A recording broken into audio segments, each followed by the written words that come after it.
Welcome, everyone. This is Polyphenals, and you're listening to LOTRO Players News, where we take a look at latest news in LOTRO and hear LOTRO players. And this week we have with us Sanswinda, So I think she said she'd be right back. Killavathian, Hi? and Krister. Hello. Welcome, everyone.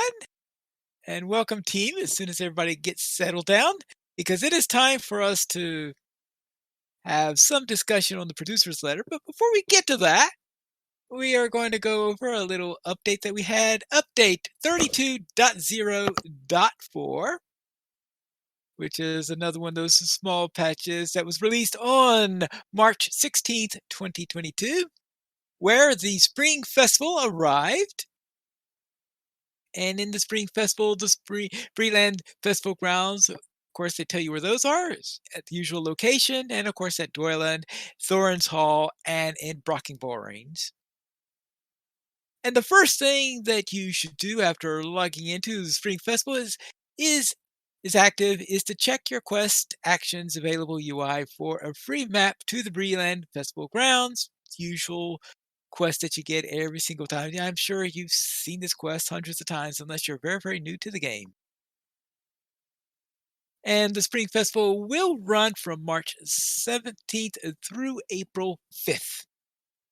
Now, I have heard that there are some people that are a little bit grumbly over what is being offered in the Spring Festival this year versus other years. Oh, why? Matter of fact, I think they mentioned it in the raid that some folks were complaining about how, what is it that they were offering? Something like they were only offering like no horse this year, or it was just not very many cosmetics or something like that. But we also had it open at the same time we're doing a bunch of other stuff. So I don't know. I didn't know if you guys had heard anything about it or not. I think I heard someone saying some sort of issue relating to not seeing any of the rewards or something like that. Whether that might have been it. Yeah. Anyway, I have not done the Spring Festival yet this year, so I do not know what rewards are available. I haven't either. I'm still pretty much drinking my sorrows away after failing tier 2 again last night. So, I'm still mourning. Well, hold on. Failing tier 2 in a raid that's run at level cap is usually not something that you really need to cry about unless you were a high-end raider. And I'm just I've heard saying. a rumor that you're not. No, there's truth to that rumor that I'm not a high-end raider, especially since it's only like my second or third time being in a raid. Yeah. So, but still, I don't know if it was the fact that we failed or the fact how hard it was when we were all, getting messily stomped to death. But, I haven't had a chance to do the Spring Festival is what I'm trying to say. I've been a little preoccupied. You've been a little bit preoccupied. Well, yes. I guess that's fair enough.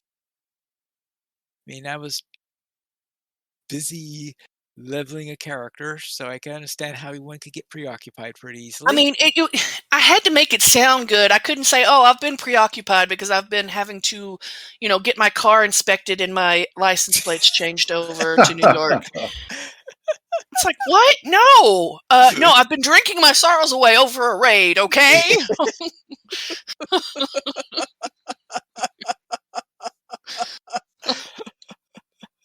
Oh boy. Well, there is that little bit of a joy.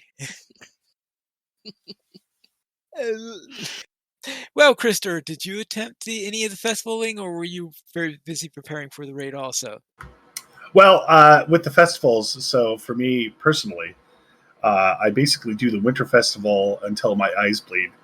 and then use everything that I've accumulated during that festival just to check out what other festivals have to offer in terms of, well, let's just face it, cosmetics.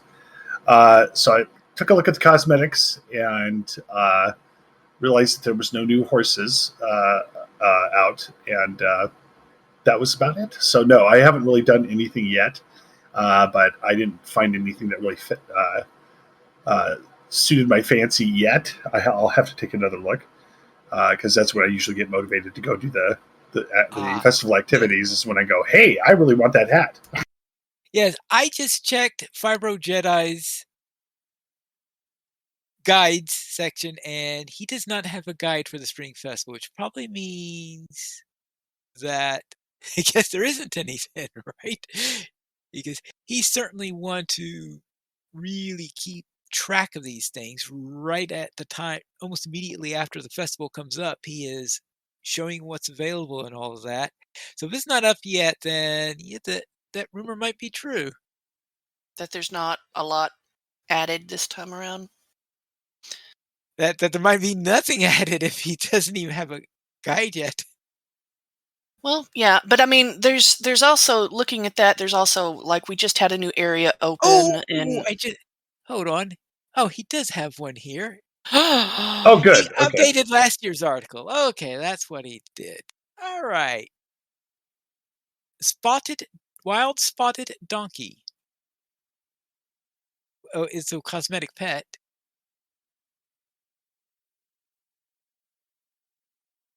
All right. All right. This year, the wild spotted hide pet arrived for a mere 25 spring leaves.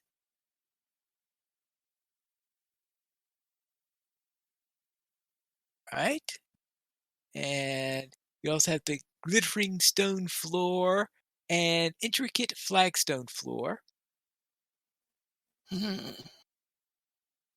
And that's his list of what's new for this year.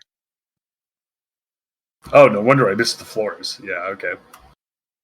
Yeah, so a couple of new, I guess because the new floors, because of new Erebor housing, so they have some give me there. more coins for my housing. Says my greedy inner burglar.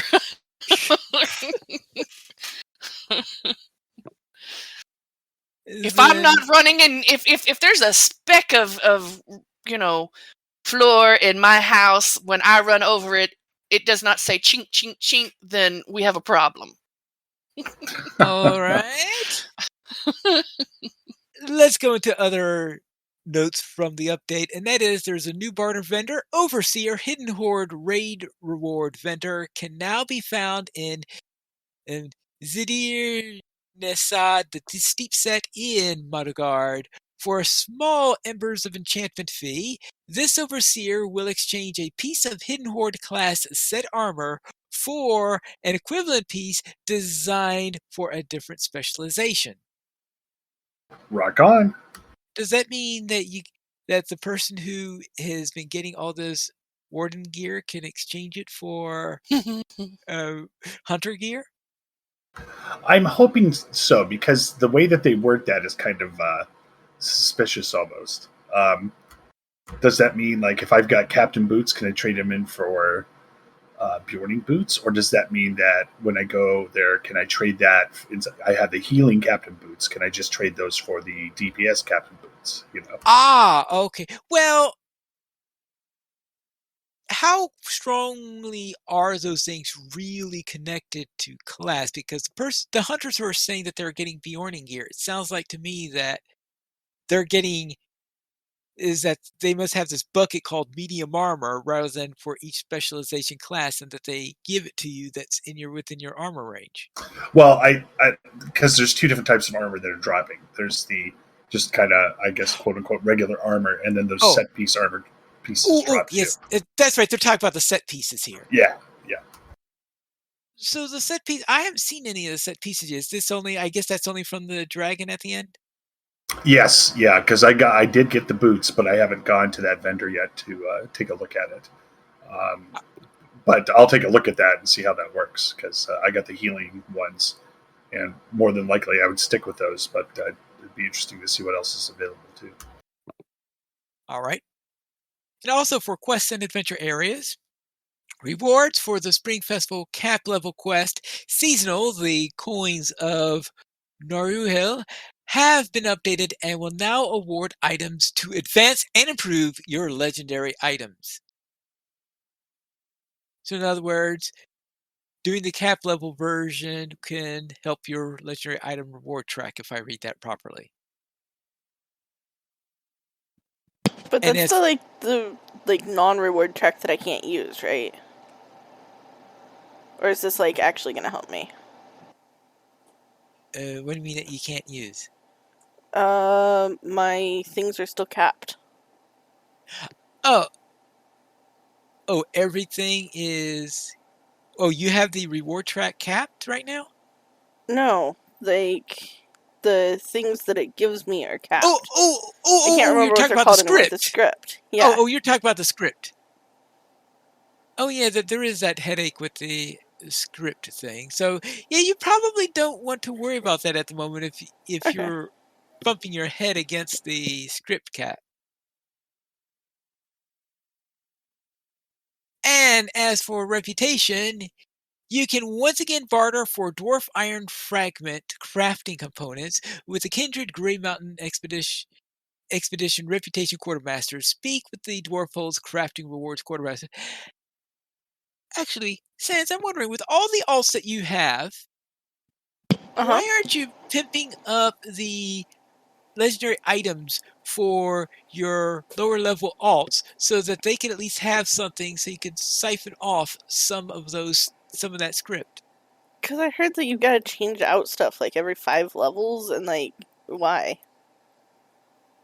Well, you don't have to change out the stuff every 5 levels.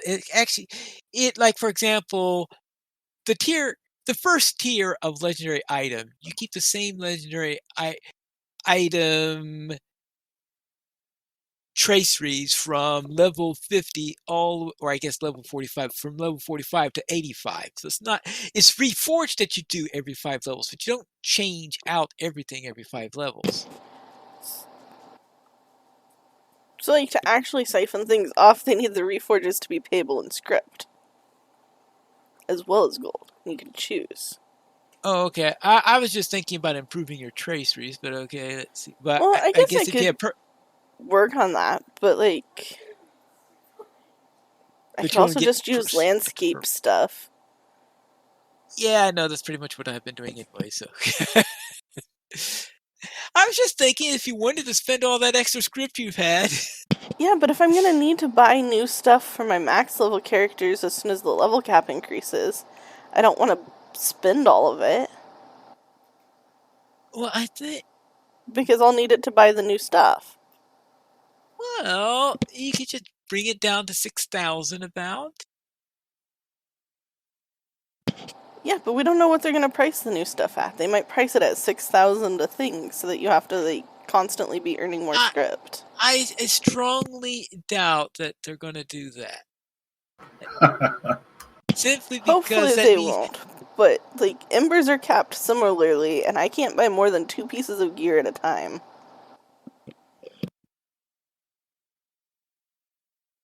And all of my characters wear way more armor than that, plus jewelry.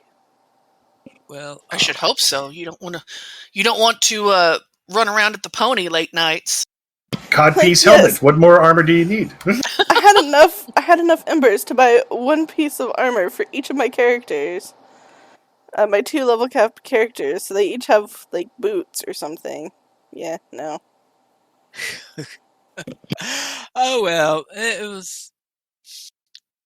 I guess we'll find out at some point. It's a good idea, but I'm Scrooge McDucking the script stuff because I want weapons that still work on my cap level characters.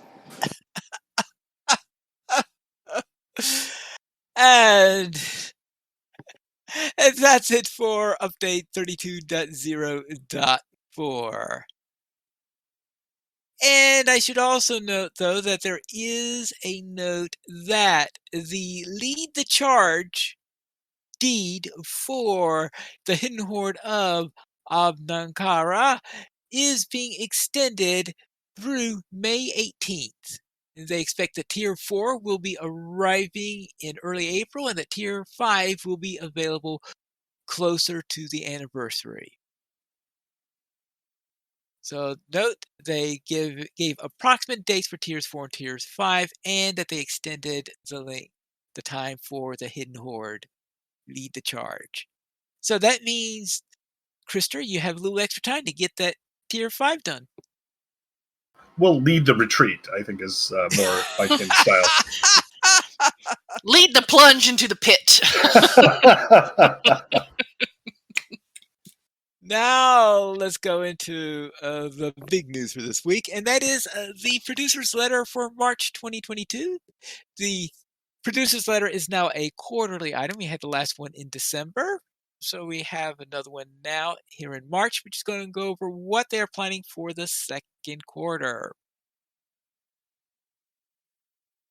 So note that our next big update is going to be update 33, which is expected in late April. And that will be including the 15th anniversary celebration. And I'm sure that they are going to have some things that they haven't told us about the anniversary yet, but they are going to tell us some things that are going to be happening in update 33. And the first of these is that there will be a new zone as usual, and this time it's going to be called Yondershire, which is a populated a region of moor, thicket, and fen that has long been the home of hobbit recluses and troublemakers. Now, That reminds me of the question when we mentioned that, I think yesterday, before we got into the raid. It's like, where's it going to be? Was it you that asked me that, Krister? Where's it going to be? And we were like, duh. It's in the Shire, off yonder. Yeah, that's right. I think that was what was said. So. Yeah. Off in the Shire, yes, off yonder in the Shire. Well, there is the question of exactly where, but my guess is going to be at somewhere near Needlehole. Maybe they'll finally fill in that gap between Ered-Luin and Needlehole. Mm-hmm. With a bunch of angry hobbits. Yes, that's it. So you got to be careful what happens. Now, it is going to be a level 20 zone, so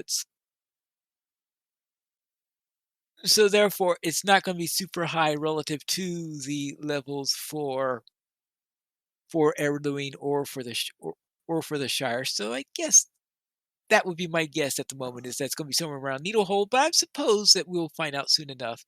Anyone else have any idea where this particular area will be?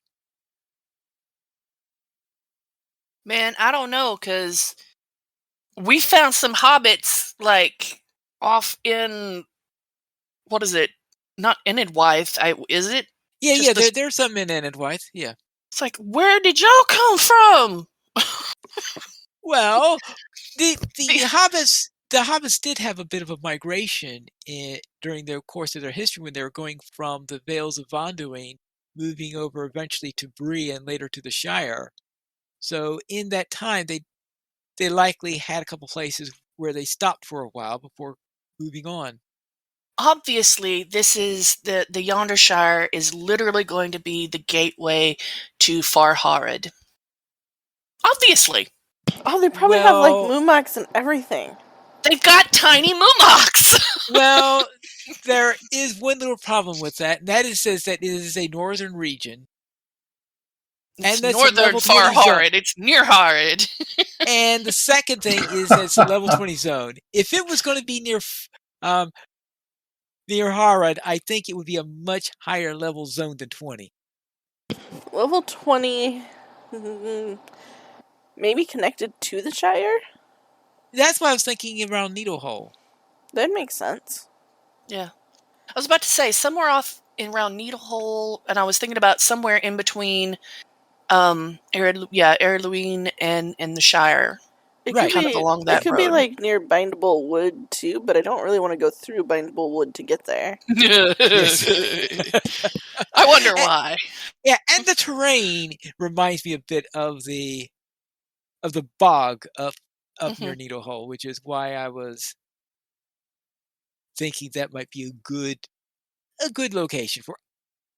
So I guess we'll find out soon enough. And of course, this is also going to involve storyline here. Apparently, is going to involve Lotho Sackville Baggins, which is another reason why I think it's going to be pretty close to the Shire.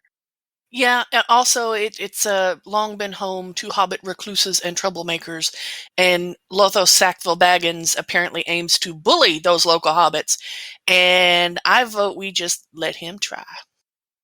He's going to try to bully a bunch of recluses and troublemakers. It's like, all right, let's go see you give your best shot. Well, I think these are the hobbits that are like, mess around and find out. We're going to have to go rescue that boy. Okay. Now, the second thing is that they are bringing back the anniversary festival, of course, because this will be the big 15th anniversary, and they're adding a whole new festival instance, a flurry of fireworks, and you've been asked to aid with the greatest fireworks display that Breeland has ever seen. Setting up the fireworks, things have gotten behind schedule, and dusk is fast approaching. You must help keep everyone on task and deliver their fireworks to the proper locations on time.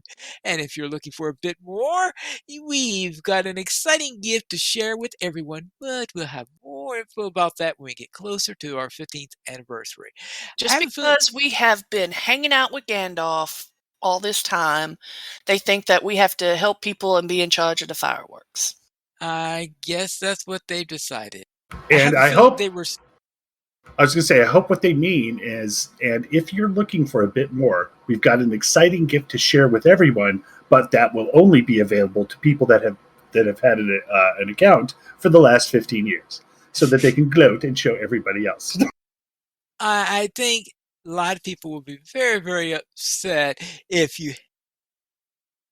Well, of course, every year there is a gift that is based on years, how many years you've had it, so exactly. There is that. So if you're thinking about the 15th anniversary gift is going to be very, very special, so you'll have to wait a few more years if you're not quite up to 15 yet.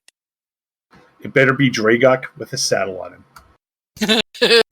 Dragok with a saddle. And then Dragok better not have heavy war steed hit points. Better have actual hit points so he can survive. Actual morale. And then trampling with Dragok, that would be a blast. Let's just face it. Well, especially if he breathes out the fire. Oh. Now watch, Krister, watch. You know what they're going to give you? They're going to give you a little baby stuffed Dragok with the saddle to put in your front lawn. It'll be Slippers. It'll be Slippers coming back. Slippers. Little Dragok head Slippers. With the mouth open. Oh, well. The next item is that they're making some updates for the VIP program. Some of the smaller changes will stay under wraps for now, but they're excited to inform us that VIP will now include the standard versions of Mordor, Minas Morgul, and the War of Three Peaks expansions.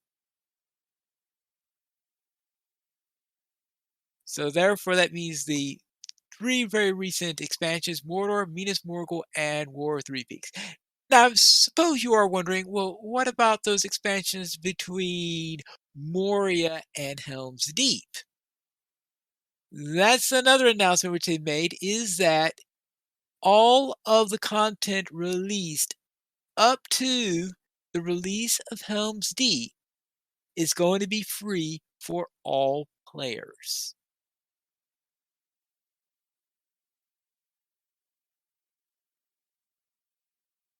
So that's going to be quite a swath of area that is now available for free for those who are on free to play. I think things are going to get crazy. It's going to be crazy. They're also apparently, starting with Update 33, making High Elf Race free for all players. Yeah, well, I'm getting to that. You weren't going fast enough, Pine! Sheesh, some people. But in any case, yes, that is the... But that means finally they were able to resolve one of the big headaches that they've had, and that is that the only part of the epic story that has not been free has been the Helm's Deep section. And because it was gated behind those infamous epic battles, and because they had the epic battles there, and that was the thing that they were charging back in the time, the epic story there was not free, despite the fact that everywhere else the epic story was free. But now they can finally resolve that little bit of an issue, because now all the content up to Helm's Deep is going to be free. The only So- patches, I guess, that won't be free that are at level 95 and below will, of course, be those that were released after Helm's Deep. Things like the Angle and places like that. But what are they going to do with VIP? What, with VIP? Yeah, it's like, okay, so VIP, we had access to all that stuff, and now all of a sudden it's, free. So why bother being a VIP? Well, because VIP is going to have free access to Mordor, to Minas Morgul, War of Three Peaks, and of course, plus any of the non-expansion zones that were released after Helm's Deep. So all the higher level content is still not going to be free for them. It's either going to be either buy it or be VIP. So there is still that. So the low level stuff is what's going to be, I guess maybe some middle level stuff too, is what's going to be free to all players. Okay. We also still get like the fast crafting and the no repair bills and stuff. Oh yes, Oh. yeah. We got Mail Winda anywhere. also. They better not take away my jug. All right. And now, a couple of changes for the LOTRO store that they have. And remember that in our last update, they made the premium wallet, gold currency cap, and virtue free. And those slots that were free. Now they are going to make, as Calabathian said, the High Elf free for all players. And that now you can play the High Elf and not have to worry about buying it. And in Not addition all. to this, there are also some classes that are going to be made free, and those will be the Runekeeper, the Wardens, and the Bjornings will now also be free.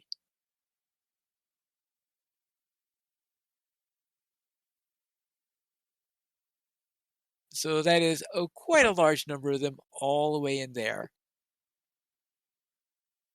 And also, they are also making progress, of course, planned for the legendary world of Honor, which would be starting in Minas Morgul with a level cap of 130 on April 13th. And less than a month later after that, on May 4th, the Shadowfax will be progressing to the fabled stronghold of Rohan, Helm's Deep, and its level cap will be reaching 95. And of course, that'll be just in time because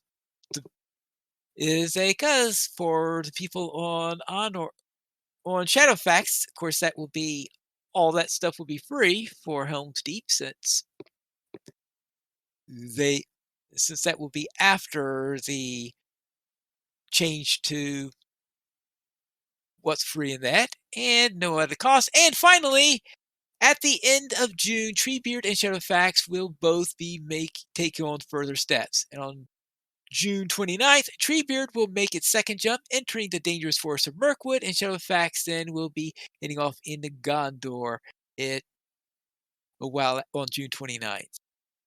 And besides all that, they'll continue on their ongoing work to improve performance and lag. I wish them luck on that. And of course, sometime during the second quarter, they will bring in Season 2 of the Legendary Item Reward track. And that's it for what they have coming up for the next area, which is going to include our 15th anniversary. So anyone have any comments on all this? Although I think we've already had quite a discussion on it.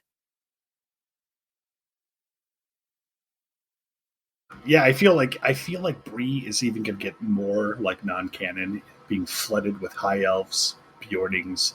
Let's face it, lumberjacks. It's just High elf lumberjacks. Kind of weird world. So, well, I would have thought that lumberjacks shouldn't be all that weird and breed, considering that we have that lumber field that's near Coombe, isn't there? well, it's the quantity of lumberjacks that concerns me. I see many lumberjacks these days. Too many. They, there's a certain amount that you're saying, okay, life is normal, Pine Leaf. But then you see so many lumberjacks that you're like, what's going on? Who is creating this conspiracy of lumberjacks? Well, maybe if the population is growing, you're going to need more houses and expand, or you have to add a fifth village to the area. If you add a fifth village to the area, you'll need lumberjacks in order to bring down the trees so that you can build the area. If you had treant lumberjacks, would they chop down people? I have a elf lumberjack. He wields a shovel. Well, these are questions that we don't need an answer to. Just roll with it.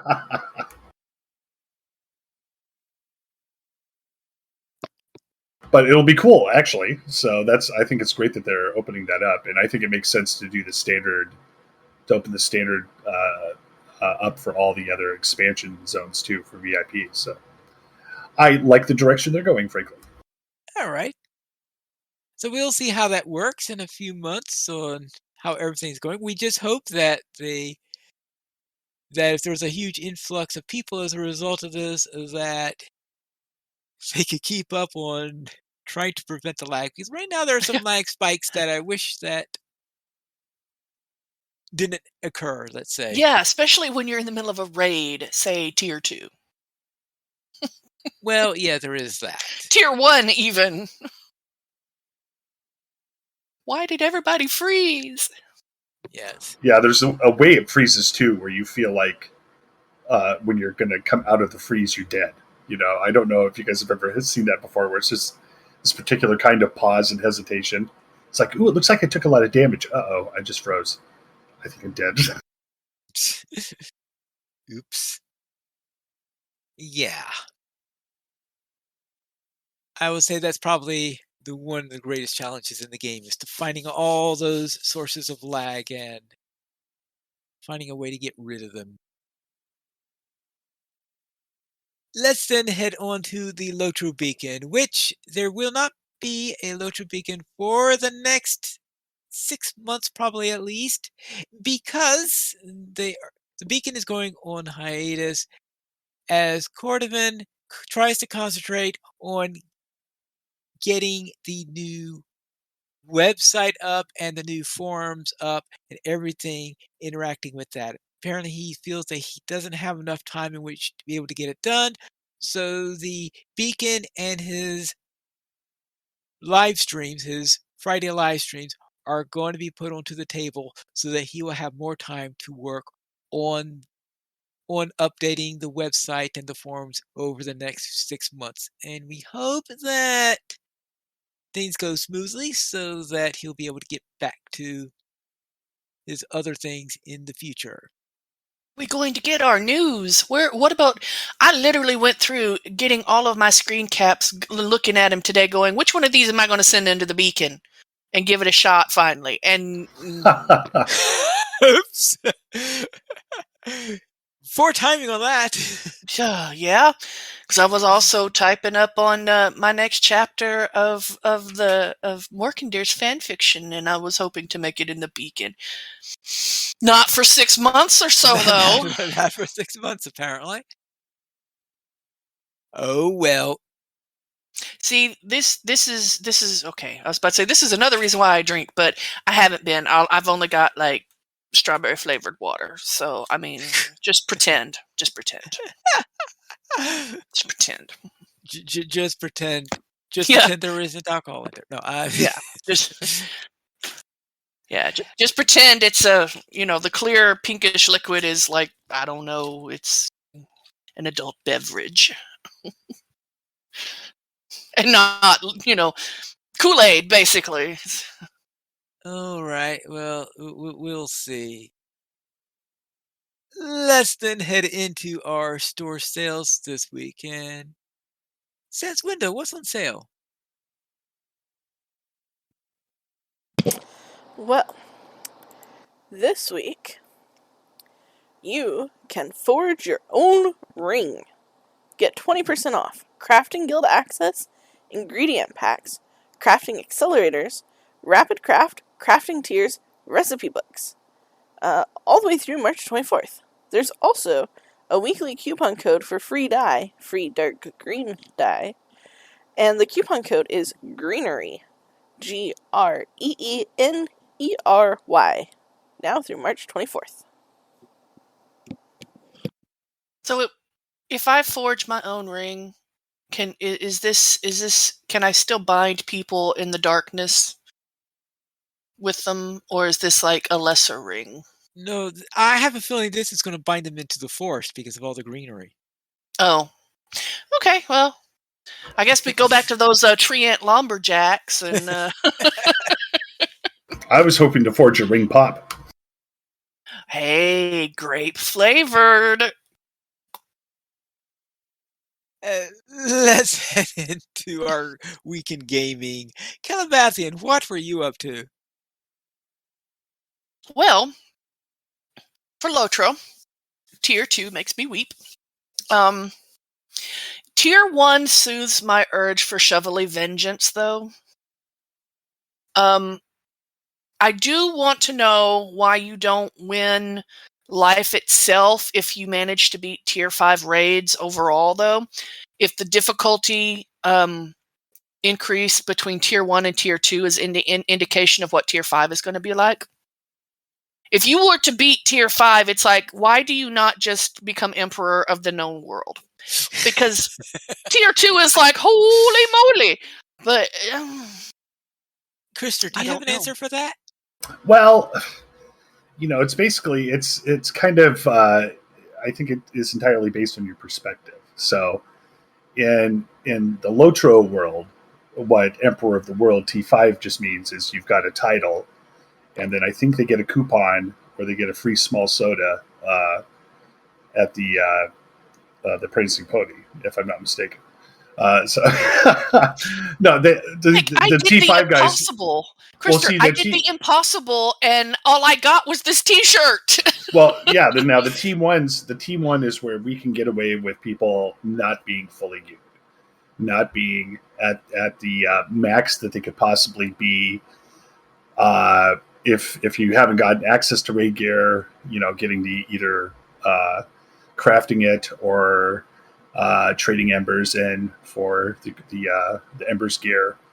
So that's the difference. You can get away with being okay equipped in T1. You can't get away with that in T2 on.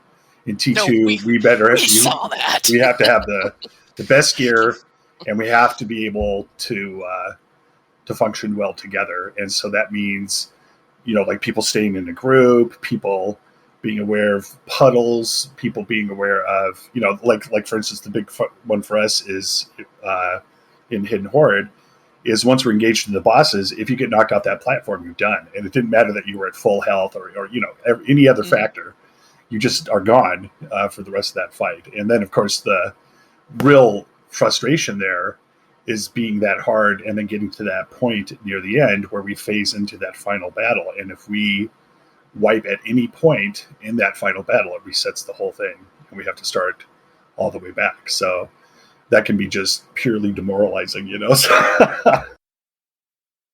Oh, Krister, Yes. is that the longest boss fight in a multi-boss raid that there is? I don't know. I think people are definitely felt like, especially before they adjusted it, that it was a massive fight. It was just long. But this the T1, it didn't feel like it was that long. It didn't feel too bad. Okay. It's just basically getting to the health phases, getting through the ads and all of that works towards the end goal, because we don't technically finish the raid, quote unquote. We get down to a point and then an event happens, basically. So Right. All right.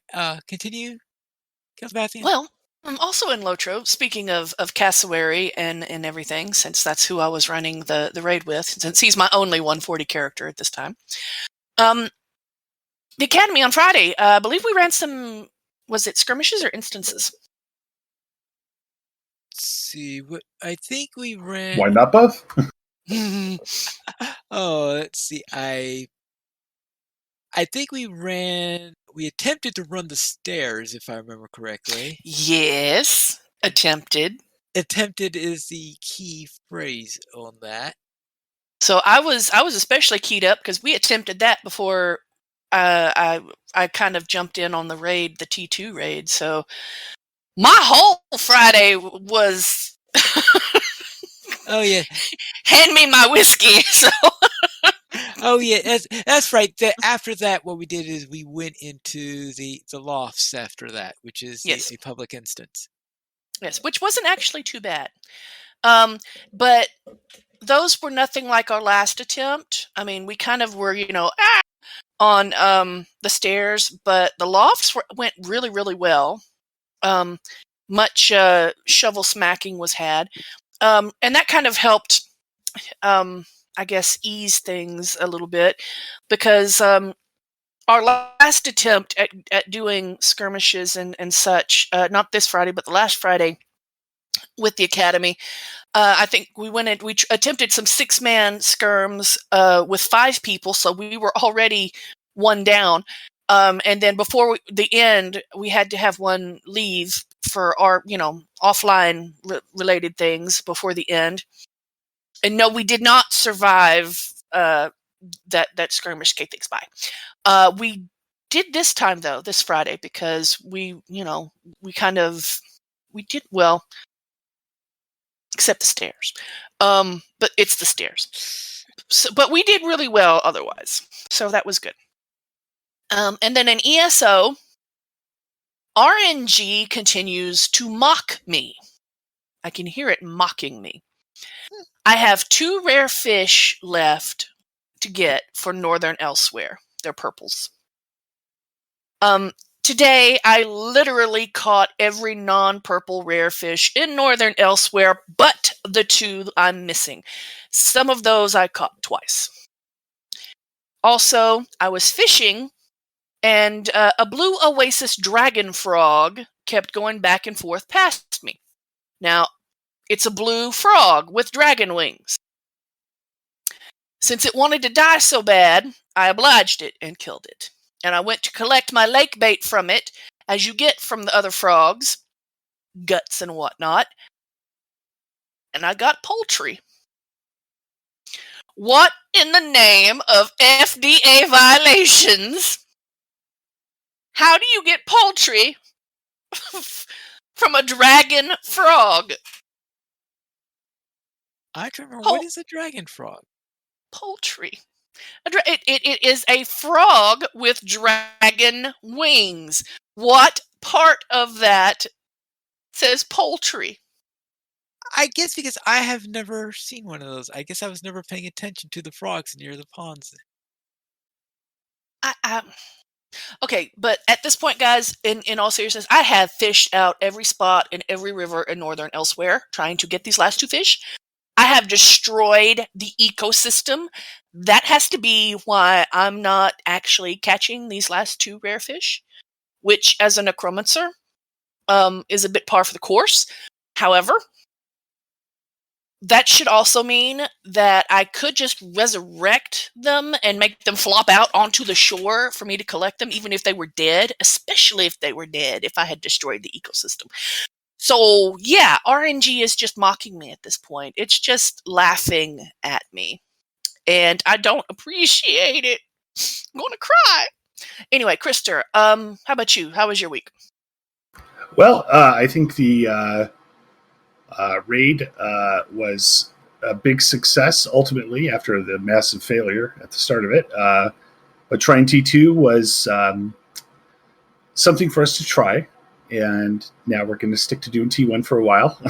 Mm-hmm. But the main consensus there really was gear. Everybody making sure that they have the best gear equipped that they possibly can. But the real hallmark of this particular raid was that we had a full raid before raid time, which has not happened in a very, very, very long time. So that almost felt like the good old days where we basically had the group together about 5 minutes before the raid start, the official time. So that was really nice. And I have a question, Krister. Oh yeah, you mentioned getting better gear. How do you? I mean, because they break up the gear for the tiers. Like you can't really get all. I guess is it just the set gear that they have broken up? Like tier 1, you get this, like the boots. Tier 2, you get something else. I mean, what would like best gear? I mean, how do you wind up getting that in order to be raid ready? Well, it's the whole process of like you can like the crafted stuff is usually a good place to start because if you have fully gilded crafters, those tiers will unlock automatically with the new, or they have been unlocking with the expansions. So you can craft, you can trade in embers, of course, to get the adventurers gear, and that's typically, I think that is the step into being ready for the lowest level of raiding, effectively, to get all of that. So all the essences up, all of that gear squared away.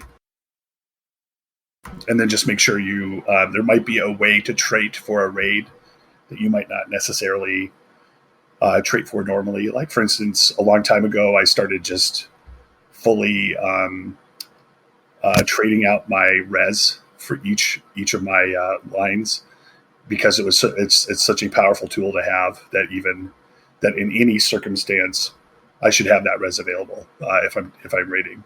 And so it's just basically optimizing your character at that point, and then quite effectively knowing how to play the character in those situations, and then of course following instructions. But yeah, the gear stuff really is the embers gear and the crafted gear should get you to the point where you should be survivable at the T1, T2 level. And then, of course, doing the T2s, that's when more gear is available. And then we can slowly equip with that and then keep moving forward. Us getting T3 to T5, I feel that that would probably take a real dedicated effort, and we're a little too casual for that. So we're basically just trying to get through tier 2 at this point, and then we're like, hey, we did it! Woohoo! Yeah. Okay, next one. Yeah, because tier 2 for us could be getting through that. That could be an awesome thing to do for quite some time, because there would be plenty of gear for everybody to get, and that would be a motivational item as well, Okay. And so in ESO, I've just been playing like a Looney Tune. I'm loving the game. And I just got a new set bonus now. So I'm a sorcerer. And so I've optimized my shock damage. And I've got 2 shock pulses now that are AoE. So basically you should be able to drop me in the middle of a big crowd and I'll explode like a bomb. So I'm really quite satisfied with it.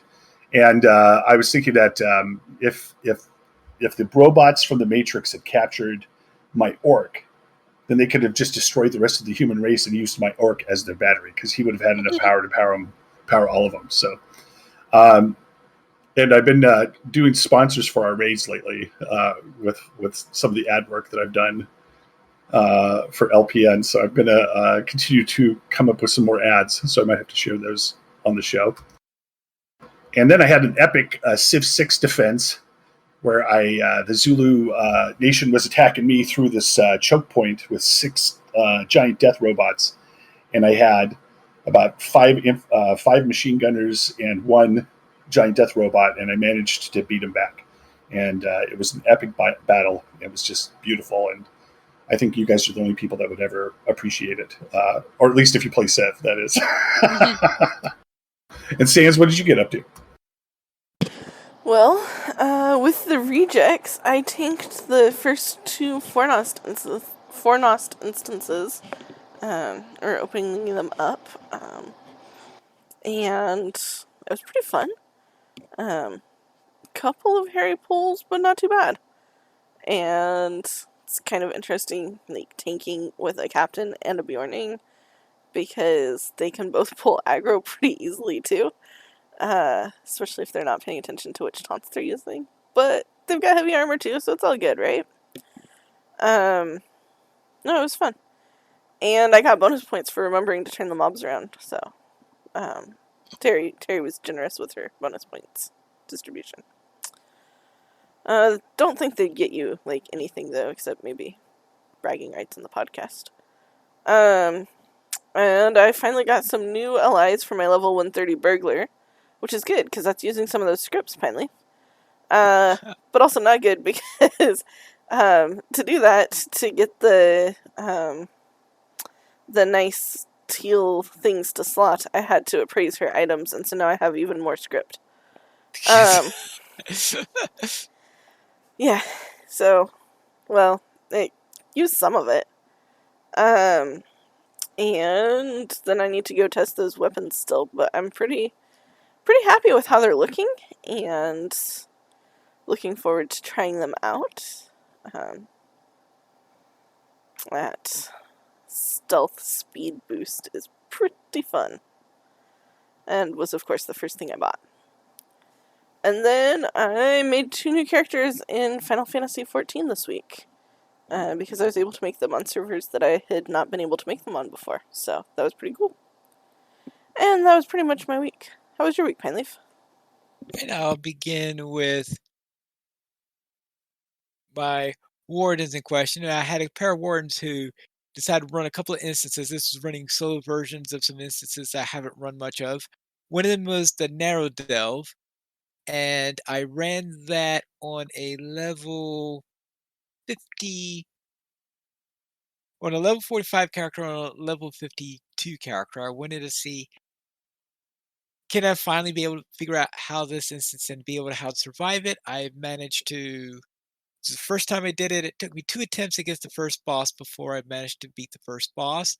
And second one, because I remembered what happened with the level 45 character, I was able to beat that boss on my first attempt. And that first boss is a boss that I had a great deal of trouble with, because I was wondering for a long time, how in the world is this instance in any way possible to complete? Because I was beginning to think it was impossible or something like this, but I finally figured out what you need to do in order to be able to survive that battle in there. So I got through that instance on those. So I finally figured out the Narrow Delve. And then I took my high-end warden to do the Chamber of Shadows. So, of course, that meant first going to the Discovery Point, which is in the Foundations of Stone. It is probably the hard to access a location in the Foundations of Stone as you can get. So it's a real nuisance to get there. The instance seems to have no connection with the storyline, even though the instance makes it feel like that there's a storyline attached to it. As far as I know, there is no official storyline that connects to it.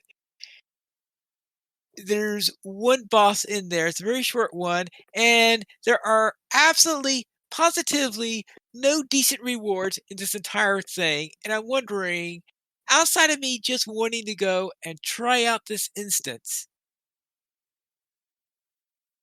what incentive in the world is there for anyone to actually do it? Because it's a nuisance to get to, even if you're a high level. In fact, the reason why I took a 140 to do it is because I thought it would be too much of a nuisance to take a level 62 warden through that area and try to get the discovery deed, because I'll be aggroing all the mobs through the Foundations of Stone in order to be able to get there. So it's a real pain to get to. And I decided I didn't have enough time in which to worry about that. It's a short instance, and it doesn't get you anything. So I do not recommend Chamber of Shadows in any way whatsoever. And As for my Landro Minstrel, I managed to finish up the Joruka Allegiance. So that means I've finished up all of I've done each mission at least once. And I have the goat, and I finished up the final storyline for that area. So I'm pretty much complete on what I have to do for the Joruka instance. But more importantly of all, I hit 140. Yay! Because I think I was level 138 when we were doing the lofts or whatever that was that we were doing on Friday Night Fights. So I managed to finally reach 140 on that character. That means that is my first non-warden to hit 140. And then for Friday Night Fights, we ran the Houses of Rest. I was hoping to run to be able to level up my minstrel a little bit, but we were lacking in healing a little. Actually, no, we had plenty of healing for the group, and we didn't have anything approaching a tank. So I switched over to my warden, and that allowed us to run the Houses of Rest, which is a 140 instance. So we ran the Houses of Rest and got through there. And we had a little trouble remembering what we were supposed to do for that first boss fight, but I think we managed to do it on our second attempt, and then we were able to go through without any real issues after that point. And that's what I did in my week in LOTRO. And this week we have a poem by Darren Loremaster, a poem on Gandalf the White. Oh, yes, I was once called Gandalf the Grey. The white-garbed wizard softly spoke to say, fallen had Gimli's axe onto the ground, as Estel's blade blazed brilliantly around, while Legolas bent back his bow with joy, to shoot an arrow, which he did deploy, straight upwards, which then burst in dazzling flame, while the elf prince shouted aloud the name Mithrandir! For the wizard's robe burned white long moments before fading the sight, till all the brilliance paled and did fade, hiding its awful power. In the glade Gandalf now spoke again. Well met, said he, for I am white. So you thought me to be White Saruman. So I am, in a way, or what he should have become. Well, I say, small blame on you. No harm done. Weaponry like those you wield can do no hurt to me, who has come back from water, death, and flame to Middle-earth. Yes, Gandalf was my name. And you may use it still. The three friends saw their old companion with a kind all mixed up in joy. Their questions tumbled out, and Gandalf laughed out and sat, as round about his friends drew near. Be merry once again. We meet on Middle-earth as living men. The storm approaches which we must abide, and yet I feel the turnings of the tide. So many things forgotten I have learned, as I forgot what once I'd fairly earned and thought I knew. So then, it would be well to and best you three to me your tidings tell. There is little time, yet much to do. And so they told him everything they knew, and Gandalf listened closely to each word. Then having all their tale and story heard, they spoke some more, arising, and the four made haste to seek out the impending war.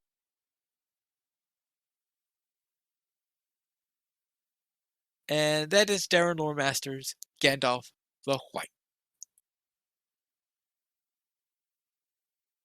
Our top supporter this month is LOTRObuild.com. LOTRObuild.com is a full LOTRO database that includes an items database, a relics database, and a titles database. Also, you can use it right from your Discord server with LOTRObuild bot.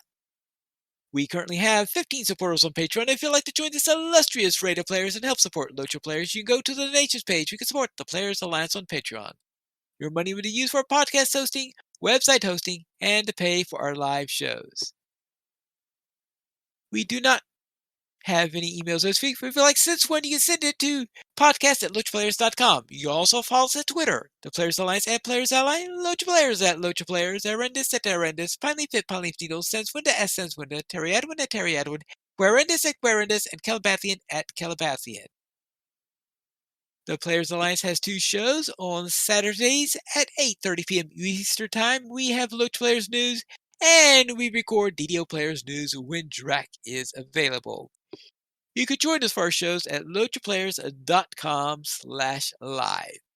And that's all for tonight. And this is Pilot Needles reminding you to skirmish responsibly.